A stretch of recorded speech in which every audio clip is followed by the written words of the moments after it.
House of Representatives has passed a motion urging the Federal Ministry of Education to ensure that security is incorporated as a core subject in the curriculum for primary and secondary schools. Presenting the Omiri Olusoya submitted that education security report on education, saying that it is crucial for fostering knowledge and preparedness to understand potential threats and take appropriate protective measures. I'd like this afternoon to move a motion on the need to incorporate security education as a core subject in Nigeria's primary and secondary schools curriculum. The House notes that security education is crucial for fostering knowledge and preparedness, enabling individuals to understand potential threats and take appropriate measures. Honorable Flatter, approach the chair, please. Honorable Flatter. And their assets.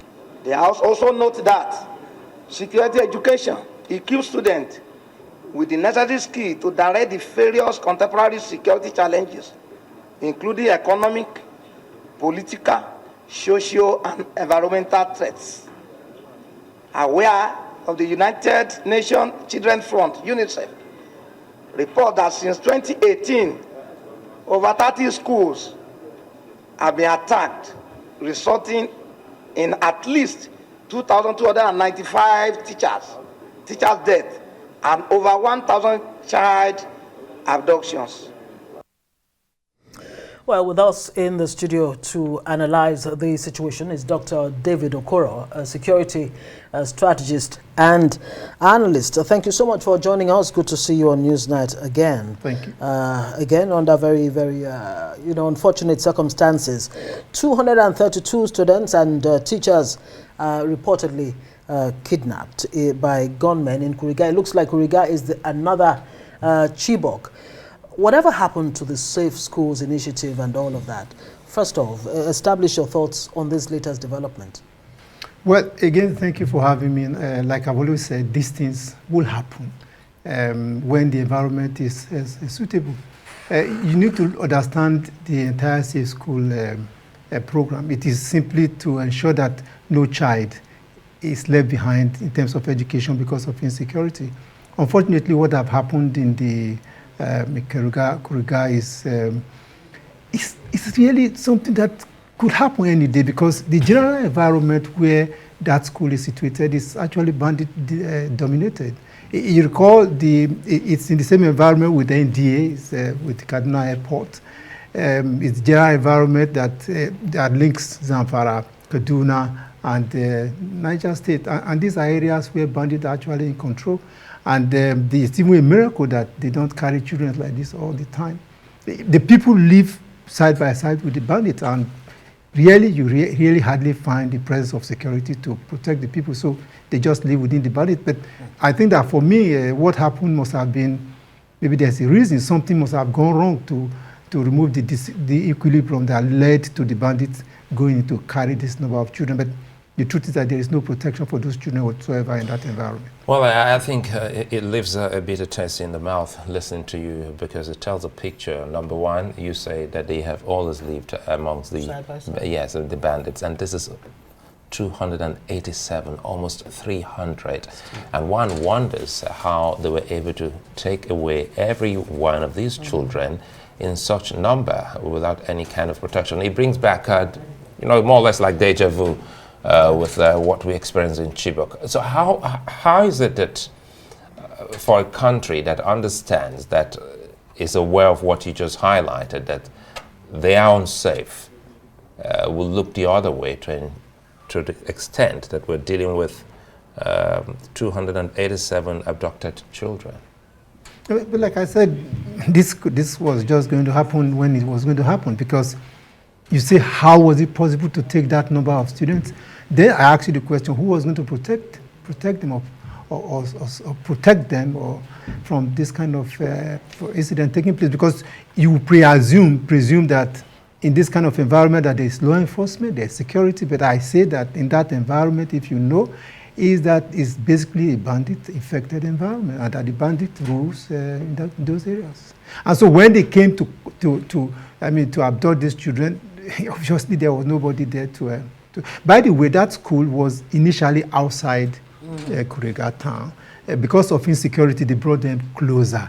But when you talk about an area that is basically ungoverned, closer. In other words, there was an effort by the community. By the community. By the to community. move the school Yes. from an unsafe area to, So you know, within for the more times. reasonably But you see, safe place. in an environment where you have armed bandits operating, the villagers and the community cannot, are not in position to protect themselves. So you need to have a level of armed protection, official security to safeguard. But like I said, that area, the bandits really have actually general control. But then you have... Well, the House of Reps members, I mean, they are saying there's a need for security education. They're underscoring the point that it is crucial for fostering knowledge and preparedness to understand, you know, what needs to be done in such circumstances. How, I mean, how does this fit into the whole security, picture of, ensuring that not just schools, but the general communities are actually safe? Well, to what extent can this make a difference? Well, he's right, because security is about awareness, it's about knowledge. And the National Plan of Safe Schools actually takes into consideration issues like this. And the plan is heavy on the area of awareness creation, whether for schools or for the host communities.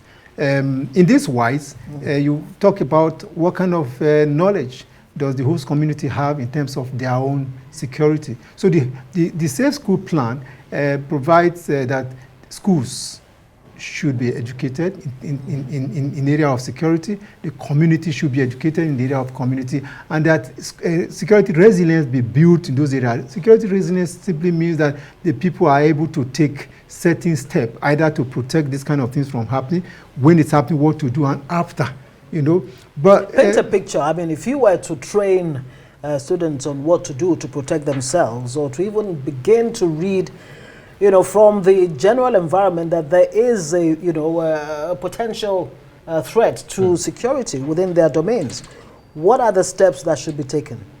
Well, it's to create what we call security awareness, basic security awareness, what you see. When you see strange things that are, this bucket is not supposed to be here, why is he here? This man that is coming at this time, who is he? His dressing mode seems to be different from that of the society. The language he speaks seems to be strange. He doesn't look, there's something about him that is not normal. You teach the children to understand these basic things so that when they see, they can be able to say, I have seen something. And then there need to be that synergy between the security community and then the community itself. The Safe School Plan, that's why in the Safe School Plan, which I participated in, yes, yeah. No, I wanted you to land. Go ahead. Yeah, go ahead. It's built around community security, because we know that if a community is safe, the schools that are within that community are bound to be safe. So everything should be done to ensure that the community within which school is built is safe. That should be the focus. Now you're talking about community. We have a Rice News visited Kuriga, and we have a special to see what the situation is like in that community. All right, we actually have Nisi Gabriel, our correspondent there. Well, good to see you back, Nisi. Well, you've just arrived from Kuriga with some other team. Perhaps you should let us in on what exactly is the situation at the moment in Kuriga in Kaduna State. Yeah, thank you for having me this night. Like you rightly pointed out, we just arrived from Kuriga, a Chikun local government area of Kaduna State. We went there alongside Kaduna State in the person of Governor Obasani. As you know, in the early hours of today, bandits stormed the government secondary school in Kuriga, abducting hundreds of students. This prompted the governor, alongside senior government officials, to visit the community. The community is close to Beningwari, which is a hotspot, and we just returned this evening. Well, so now down to the details. When we got to the community, we discovered that several students were abducted and were we were able to speak to the head teacher of that school, the government secondary school in Kurija. So narrating the incident to the governor, the teacher did point out that about 187 students were abducted from the secondary school, because the the GSS Kuriga comprises primary and secondary school. So in the secondary school segment, about 187 students are presently missing. Like the teacher pointed out, they were abducted by these bandits. And in the primary school segment, about 125 pupils are currently missing. And out of that 125 pupils, 25 of them returned. So in total, 287 students are missing or have been kidnapped by bandits in a Kuriga government secondary school. Well, the governor tried to sympathize with the people, the families, and the district head of that community. And when the governor was addressing them, he said he's going to do everything possible to ensure that these persons that have been abducted by bandits regain their freedom unhurt. Also, the governor did promise that he's going to provide a police station there, and he's going to also speak to the National Security Advisor to ensure that more troops are deployed to that location. Well, from my observation, that community, it's, how will I put it? There's no network service there. You can hardly communicate or make phone calls from that community. So it tells you, gives you an idea of how difficult it is for residents there to reach, even to reach troops, even if they are in distress. So that community are in dire trouble, and they have expressed their grievances to the governor, and the governor tried to persuade them, to tell them that he is with them in these trying times, in these troubling times, and he's going to ensure that everyone kidnapped will regain their freedom. So from what we have gathered so far, and that's according to the teacher who narrowly escaped that incident, that sad incident earlier today, he did say that a total of 287 students are currently missing. They are nowhere to be found. So in other words, he believes that they are in the hands of the bandits. And the governor said that he's going to do everything possible in his power to ensure that they regain their freedom. So that's what has happened so far today. It's been a busy day here in Kaduna, and troops are everywhere trying to ensure that those in Kuriga general area maintain calm, there's peace, and they are also going after these bandits to ensure that those abducted regain their freedom. Nisi, before we let you go, I mean, in the course of your investigation, whether in speaking with the members of the community, the authorities, the government, and what have you, did you learn in any way as to how this abduction actually happened? Did the abductors or bandits or terrorists, if you like, did they come with motorbikes, or how exactly did they make their way into that school to abduct this huge number of students and made away without being apprehended?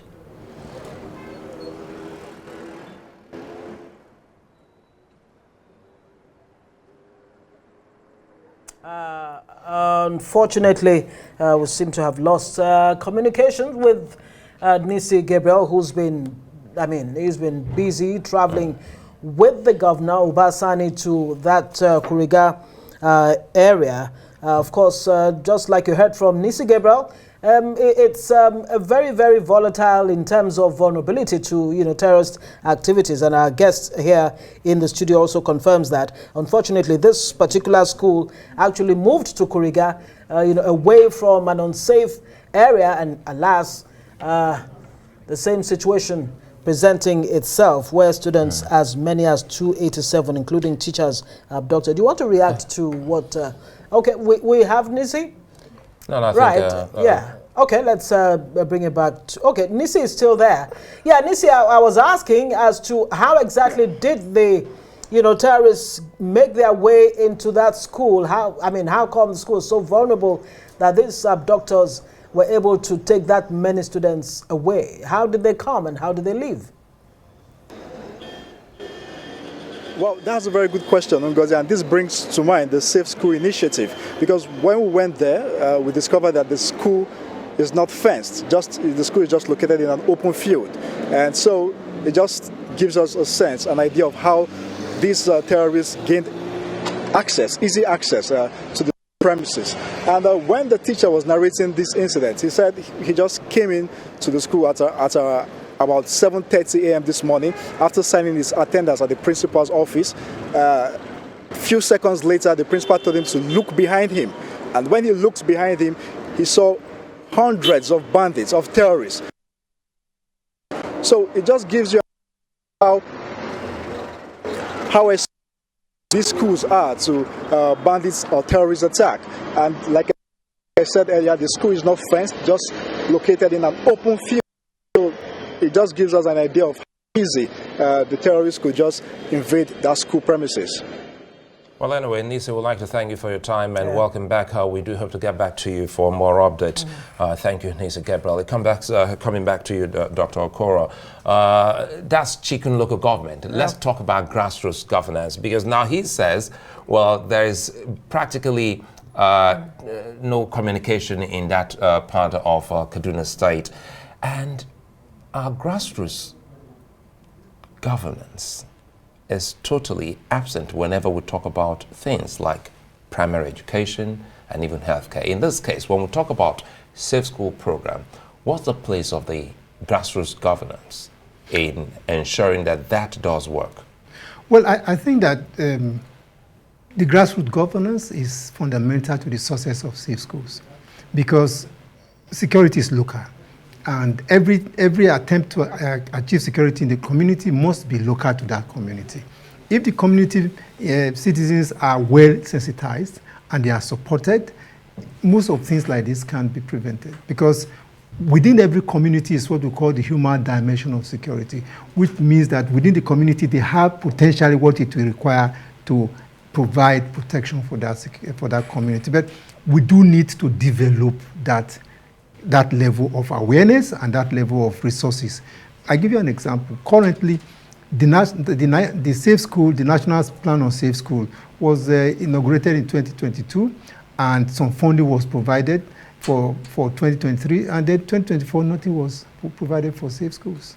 So it is there. So things like this will continue to happen, because even though there is a plan, there's a structure in place, the government agencies to implement, and even the community in place, government funding is not there. So it tells you how serious we are about things like this, and this is creating an exaggerated level of fear in Kaduna State, for instance, to say, don't send your children to school because they will be taken. And then you ask the question, how did the bandit come?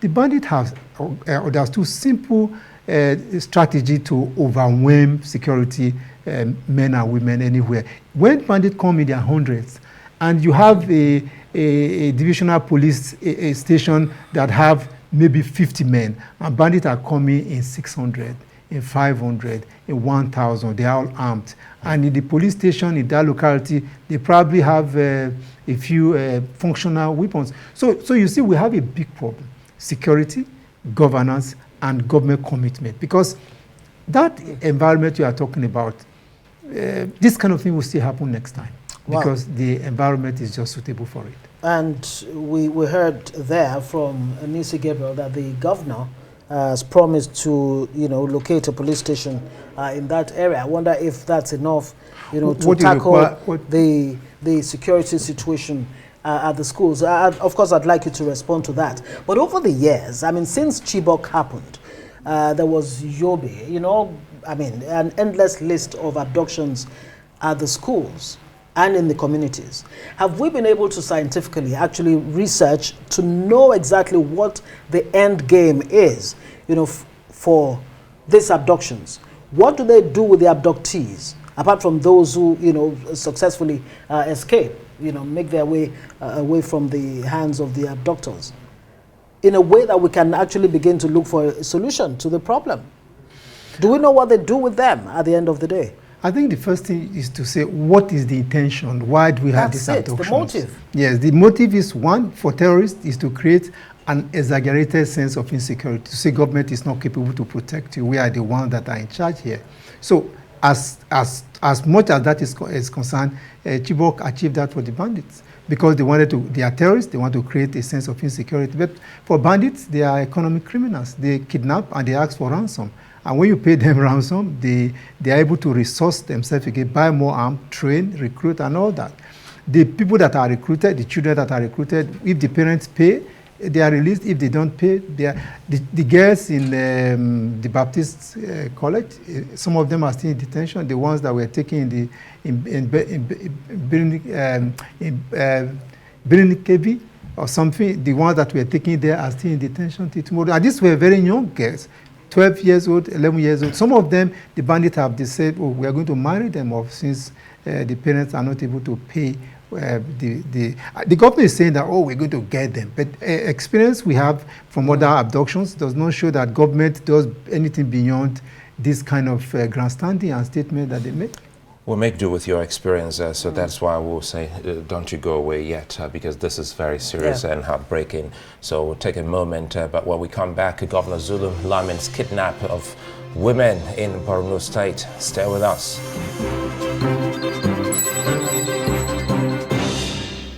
If you're just joining us, you're watching News Night.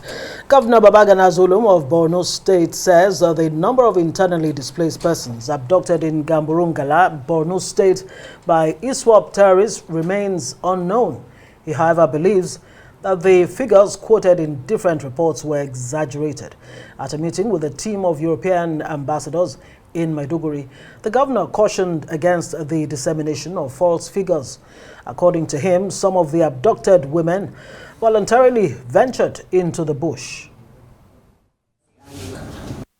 Some women, numbering about 500, demonstrated that they don't want to live in the IDP camp. They want to go to the bush. We have to be very careful. What has happened in Gala? We are yet to get an official report. Nobody knows what has happened. Among them, I believe we have those that willingly went to the bush. We have to be very careful. So the situation is now becoming a very dicey situation. We either have to take a decision or will allow the remaining 1.2 million people to go to the bush. Well, security strategist and analyst Dr. David Okoror is still with us here in the studios, while Arise News analyst Frank Tietie joins us from the offsite studio. Good to see you, Frank. And this is not a good time for us it looks very much like deja vu. But again, let's start off by talking about the comment from the governor of Borno State. First, it points to the fact that there is no clear register of the number of persons in that displaced persons camp, and is also giving the idea that some of the people are not too comfortable in the refugee in the displaced persons camp, and on their own, without being kidnapped, wandered off into the forest. Frank. Well, yes, it's good that we don't come to hasty conclusions when the situation is yet to be fully analyzed, especially by military intelligence. So it's important that the governor is acknowledging that there is a possibility that these persons willingly went into the bush. If not, it would have been a very serious alarm and highly inexplicable how such number of women and persons in the internally displaced persons camp will now just be kidnapped or abducted again. It would have been another form of a huge national embarrassment. Perhaps that's why it didn't quite catch the attention of the military forces until about a week after it happened. So it's premature now to reach that conclusion until we reach the findings. So I think the governor is being circumspect, and I think we should leave it at that. Frank, let me still stay with you. The idea that the IDP camps are not comfortable for these women, is that not in itself indicting in a way that the women would prefer to find safety in the bushes than the IDP camps? Yeah, that's a very strong possibility. And so the governor carries on a self-indicting process there. when he begins to analyze that there's a possibility that the women willingly left the IDP camps. IDP camps are meant to be temporary, but we see some of them running into for years, and there is this strong longing for the human being, for community that is beyond that, you know, the four walls of tents and living off, you know, donations that are very unpredictable.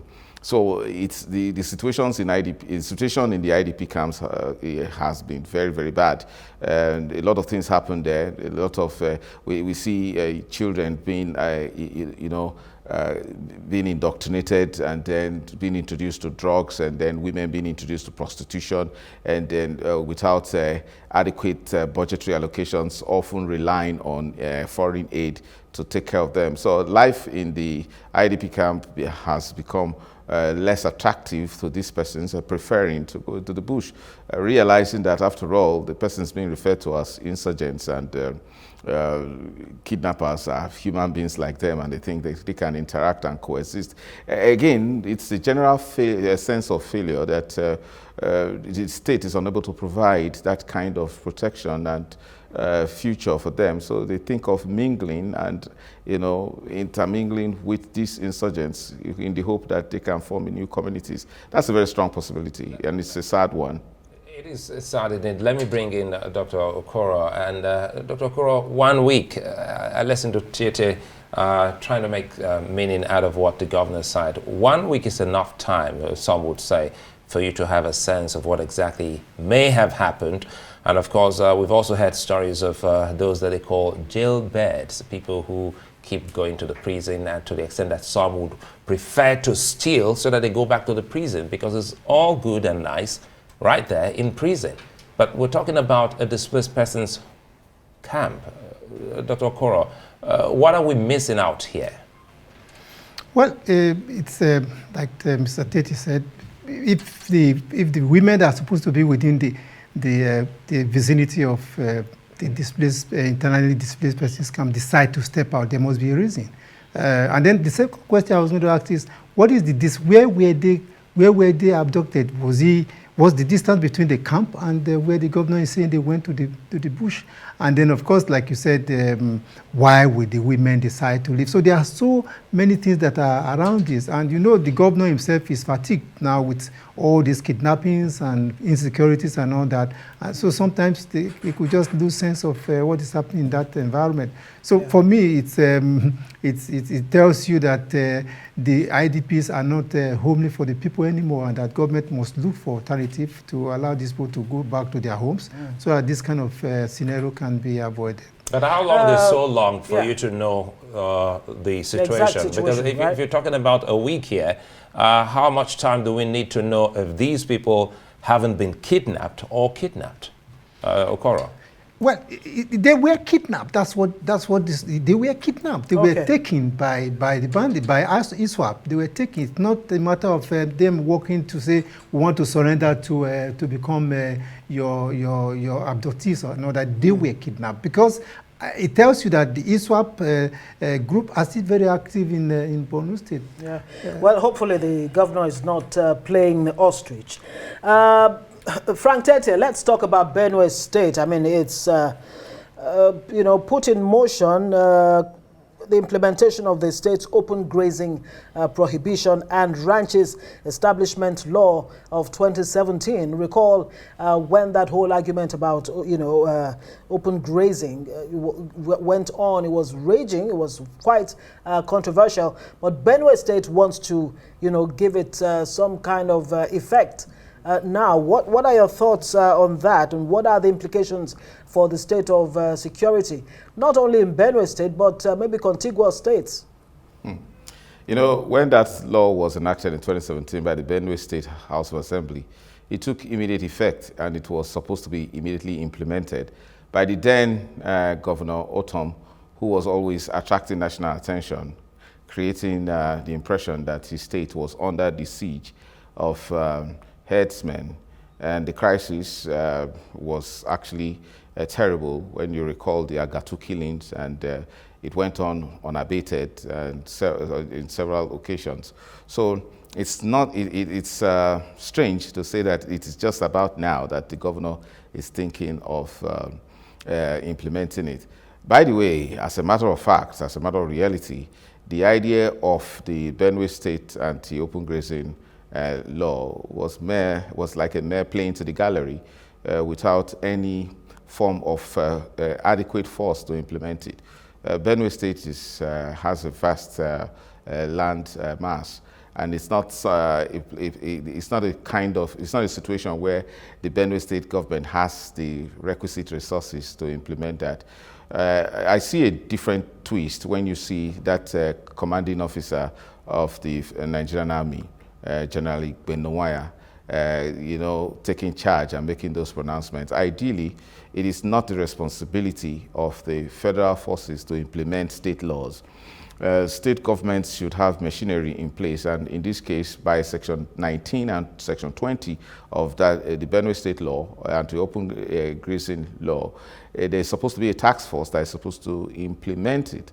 Unfortunately, all of that appears to be a joke without any form of force, like an arrangement that resembles state police. So without state police, a state House of Assembly, it's simply playing to the gallery when its government is saying it wants to implement a law. How does it implement a law against arm-carrying headers, carrying very sophisticated arms, who are always taking down, mowing down innocent citizens, and then with state forces afraid of them?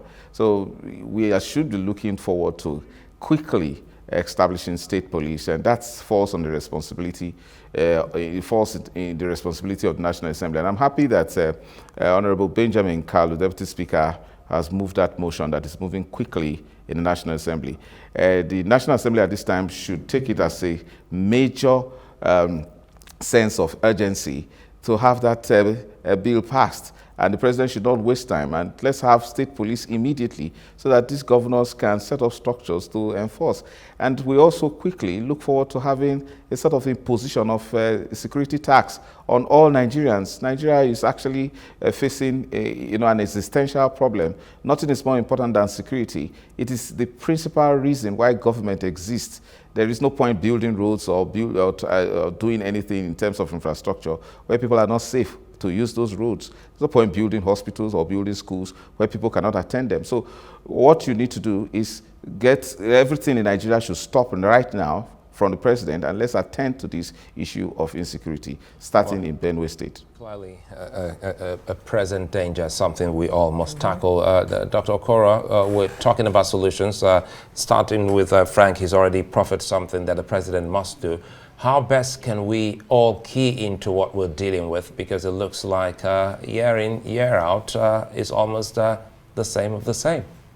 Well, my expectation was that the new government under President Tinubu was going to play this game, a bit different from what we saw before now. What essentially the strategy or what the government have continued to adopt is reaction. You wait for things to happen, and then you come out and make some noise and you go back. Nigeria need to take the war to bandits. Nigeria need to take the war to criminal elements that are making our country ungovernable.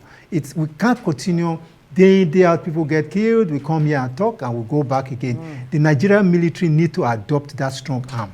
The police need to adopt that strong arm.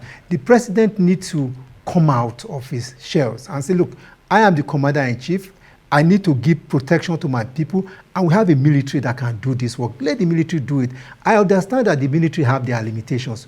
We need to determine what are these limitations, ensure they have the resources, ensure they have the political backing, and go out and deal with these issues. Otherwise, like I always say, we'll come back tomorrow to talk about the same issues because they will keep happening until we are determined as a nation to put an end to this thing once and for all. Very quickly, let me stay with you, Dr. Okoror, before we wrap this. I mean, the Security Council in Benue State came up with this decision to, set the ball rolling on the open grazing prohibition and ranches establishment law.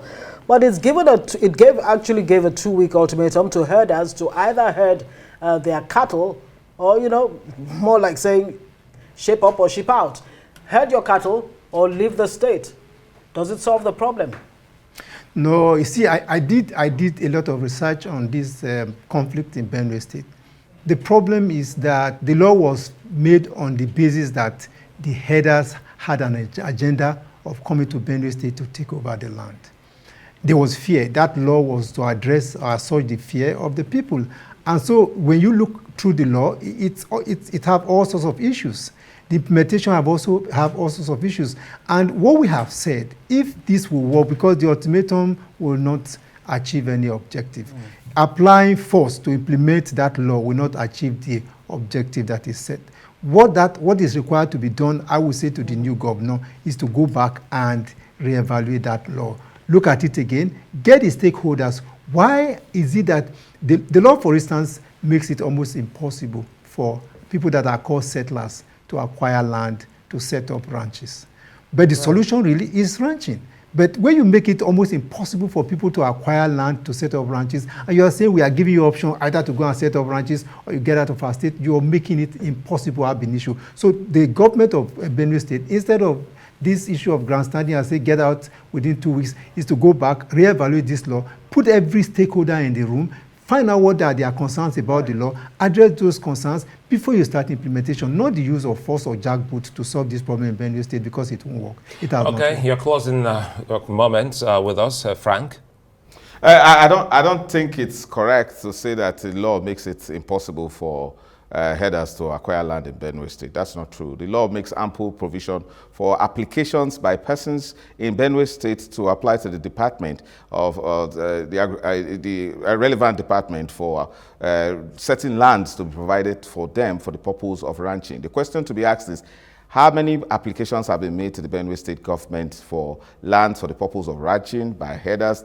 Such applications that have been refused. I don't know whether there are any, because the perception by the community of headers is that it's against them. No, it was a modern approach to livestock rearing rather than having open grazing and causing all this crisis. So first and foremost, we must commend the Orton-led government of Benue State at that time for addressing the problem by providing a legislative solution. If there are problems with implementation, they could be resolved. But I must close by telling you this.